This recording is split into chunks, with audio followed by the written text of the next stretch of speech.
আজকে আমাদের আলোচনার বিষয় আধুনিক যুগ থেকে যে সমস্ত কবি, প্রাবন্ধিক, নাট্যকার বা ঔপন্যাসিক আছেন তাদের আত্মপ্রকাশ। তারা কবে কোন পত্রিকার মধ্যে আত্মপ্রকাশ করেছে সেগুলো নিয়ে আলোচনা করব।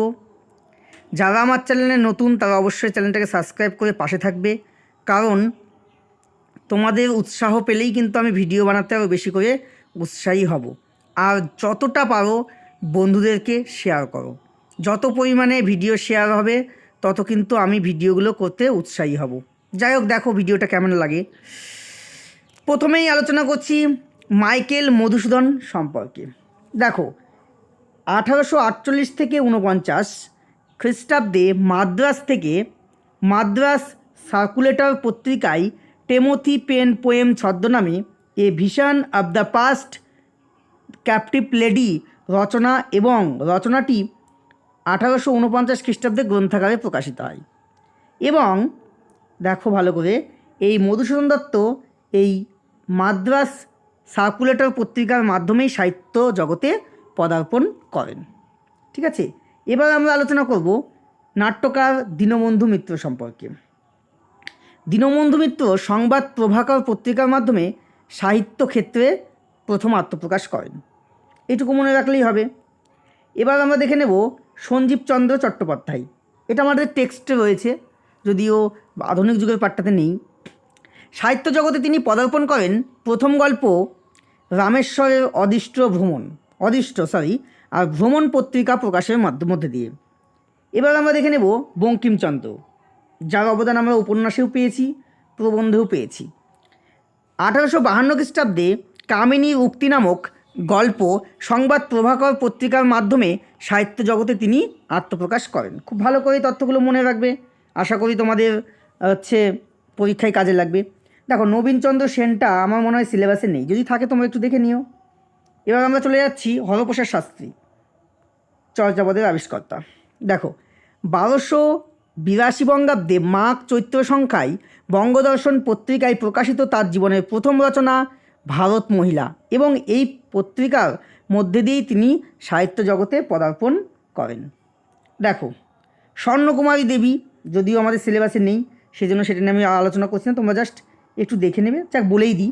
ঠিক আছে, প্রথম প্রকাশিত কবিতা বাল্যসখী 1284 বঙ্গাব্দে ভারতী পত্রিকায় প্রকাশিত হয় এবং এই পত্রিকার মধ্যে দিয়েই আত্মপ্রকাশ করেন। নেক্সট দেখো, অক্ষয় কুমার বড়াল। ঠিক আছে, যদিও তোমাদের সিলেবাসে নেই তবুও আমি চলে যাচ্ছি, সেই জন্য রবীন্দ্রনাথ ঠাকুরের তার প্রথম স্বাক্ষরযুক্ত কবিতা 12 বছর বয়সে লেখা অভিলাষ।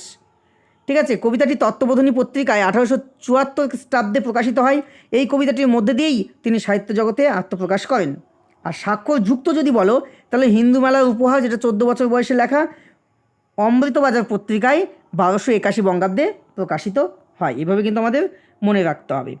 উপেন্দ্রকিশোর রায়চৌধুরী। দেখো, উপেন্দ্রকিশোর রায়চৌধুরী বালক পত্রিকায় প্রথম গল্প সখা প্রকাশের মধ্যে দিয়ে সাহিত্যক্ষেত্রে প্রবেশ করেন। দেখো, মানকুমারী বসু, এটা সম্ভবত দরকার নেই। রামেন্দ্র সুন্দর ত্রিবেদী, এটাও দরকার নেই, দেখে নিবে একটু। রাজশেখর বসু, দেখো আমাদের সিলেবাসে রয়েছে। রাজশেখর বসু কী করেছে, ভারতবর্ষ পত্রিকায় শ্রী শ্রী সিদ্ধেশ্বরী লিমিটেড ছোট গল্পের মধ্যে দিয়ে সাহিত্যক্ষেত্রে তার আবির্ভাব ঘটে। এবার আমরা দেখে নেব প্রমথ চৌধুরী। আশ্বিন 1298 বঙ্গাব্দে সাহিত্য পত্রিকায় সাহিত্যিক প্রমথ চৌধুরী প্রথম ছোট গল্প ফুলদানি প্রকাশিত হয়, আর এই গল্পের মধ্যে দিয়েই তিনি সাহিত্য জগতে পদার্পণ করেন। এবার আমরা দেখে নেব প্রভাত কুমার মুখোপাধ্যায়, এটা টেক্সটে রয়েছে।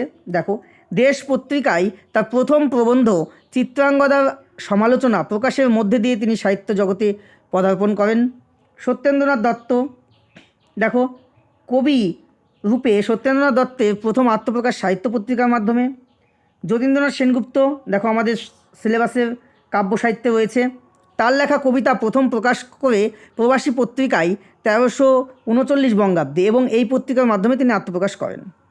দেখো, আমি ভিডিও কন্টিনিউ দিব, কিন্তু সেটার জন্য কি হচ্ছে, তোমাদের প্রচুর পরিমাণে কিন্তু শেয়ার করতে হবে।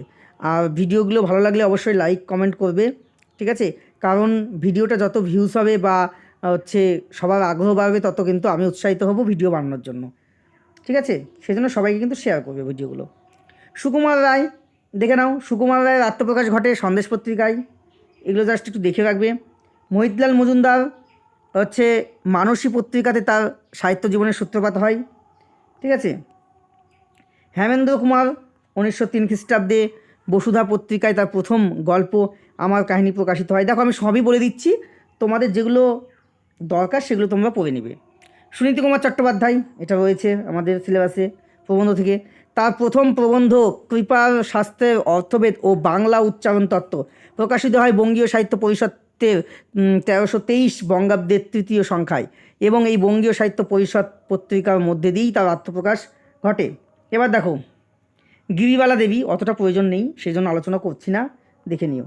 বিভূতিভূষণ বন্দ্যোপাধ্যায়, তার সাহিত্য জগতে আত্মপ্রকাশ ঘটে ছোটো গল্প উপেক্ষিতা, যেটা 1922 খ্রিস্টাব্দে এবং 1328 বঙ্গাব্দে প্রবাসী পত্রিকায় প্রকাশিত হয়। খুব ভালো করে মনে রাখবে। তারপর দেখো ধৈর্যটিপ্রসাদ মুখোপাধ্যায়, দেখে রাখো, তার প্রথম বাংলা রচনা আমরা ও তাহারা, old friends and co, 11 college square, Kolkata, Shri Ashutosh Ghosh কর্তৃক প্রকাশিত হয়। এটা ততটা গুরুত্বপূর্ণ নয়। বিভূতিভূষণটা দেখো, খুব গুরুত্বপূর্ণ। তার সাহিত্য জগতে আত্মপ্রকাশ হয় প্রবাসী পত্রিকায় প্রথম গল্প অবিচারের মধ্যে দিয়ে, এবং গল্পটি 1322 বঙ্গাব্দে আষাঢ় সংখ্যায় প্রকাশিত হয়। এবার দেখো তারাশঙ্কর বন্দ্যোপাধ্যায়, তার প্রথম গল্প স্রোতের কুঠো প্রকাশিত হয় 1334 বঙ্গাব্দের আষাঢ় মাসে পূর্ণিমা পত্রিকায় প্রকাশিত হয়, কিন্তু তিনি তার এই গল্পটিকে তার প্রথম গল্পের মর্যাদা দিতে চাননি, তিনি কিন্তু নিজেই চাননি। তার স্রোতের কুঠো গল্পটি বাদ দিলে তার সাহিত্য জগতে আত্মপ্রকাশ কল্লোল পত্রিকায় রসকলি ছোট গল্পের মধ্যে দিয়ে। দুটোই হালকা করে দেখে রাখবে। তারপরে দেখো কাজী নজরুল ইসলাম, খুব ভালো করে জানতে হবে। 1919 খ্রিস্টাব্দে মাসিক সওগাত পত্রিকায় জ্যৈষ্ঠ 1326 সংখ্যায় তার বাউন্ডুলের আত্মজীবনী নামক গল্প প্রকাশিত হয়। এই পত্রিকার মধ্যে দিয়েই তিনি সাহিত্য জগতে আত্মপ্রকাশ করেন, এগুলো কিন্তু দেখে রাখতে হবে।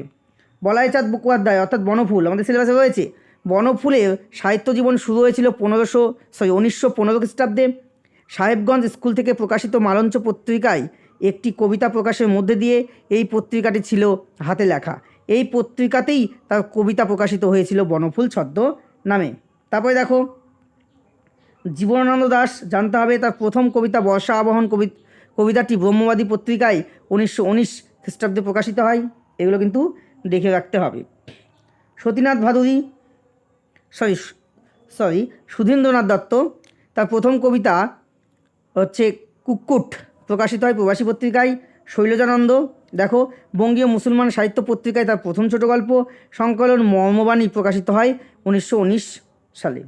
এই মর্মবাণী কিন্তু বুদ্ধদেব বসুর একটা কাব্যের নাম। অমিয় চক্রবর্তী, তার প্রথম কবিতা প্রকাশিত হয় 1927 খ্রিস্টাব্দে বিচিত্রা নামক হচ্ছে সাময়িক পত্রিকায়।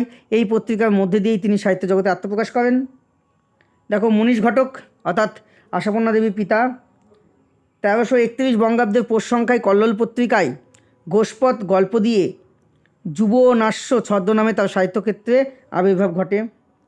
অচিন্ত্য কুমার সেনগুপ্ত, তিনি নিহারিকা দেবী ছদ্মনামে 1328 বঙ্গাব্দে প্রবাসী পত্রিকায় তার প্রথম কবিতা প্রকাশিত হয়। প্রেমেন্দ্র মিত্র, খুব গুরুত্বপূর্ণ, এটা কিন্তু দেখে রাখতে হবে। 1330 বঙ্গাব্দে প্রবাসী পত্রিকায় শুধু কেরানি এবং এপ্রিল মাসে হচ্ছে গোপন চাবিনী প্রকাশিত হয়, যদিও সেখানে তার নাম উল্লেখ করা ছিল না। এই দুটি গল্পের মধ্যে দিয়েই প্রবাসী পত্রিকার দ্বারা তিনি সাহিত্য জগতে আত্মপ্রকাশ করেন। অন্নদাশঙ্কর রায়, তার প্রথম প্রকাশিত প্রবন্ধ তারণ্য 1928 সালে প্রকাশিত হয় বিচিত্রা পত্রিকায়। দেখো সৈয়দ মুস্তফা আলী, খুব ভালো করে আমাদের জানতে হবে, সিলেবাসে রয়েছে।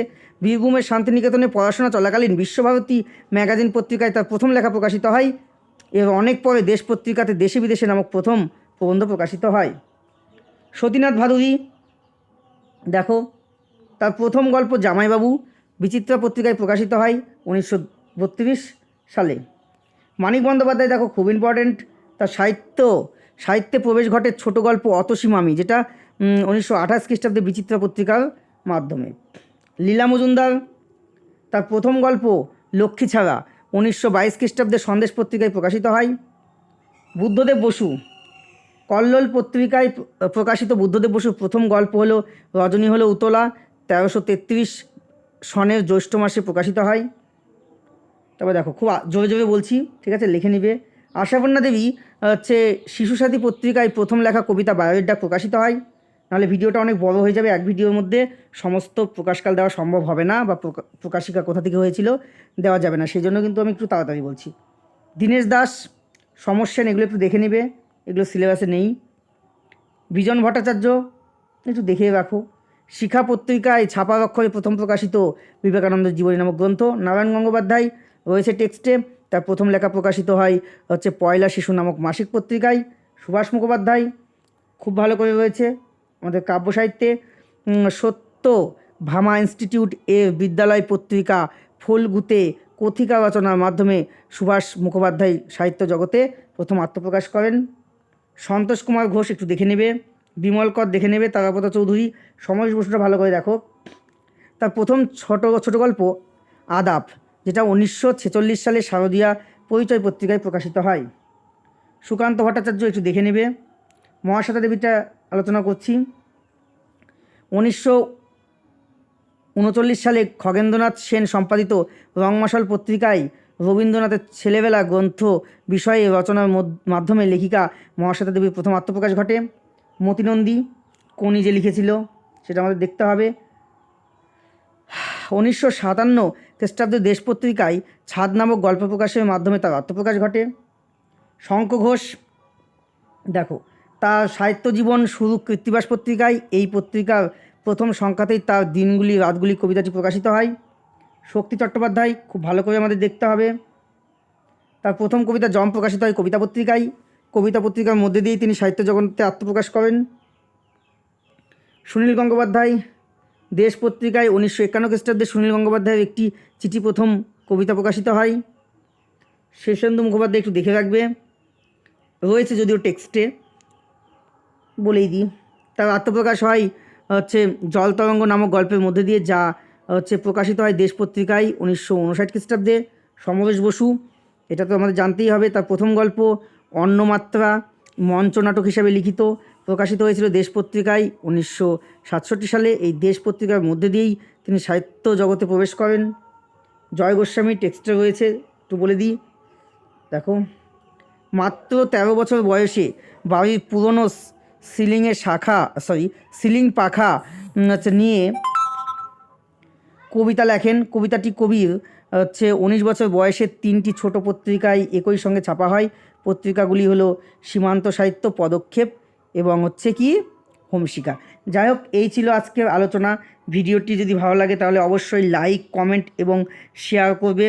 আর পরীক্ষার আগে এইরকম স্ট্র্যাটেজি ভিডিও পেতে অবশ্যই আমার চ্যানেলটাকে সাবস্ক্রাইব করে পাশে থাকবে, এবং যতটা সম্ভব শেয়ার করবে, যাতে আমি এই ভিডিওগুলো আরও বেশি করে বানাতে উৎসাহী হই। আজকের মতো এই পর্যন্তই, দেখা হবে পরের ভিডিওতে।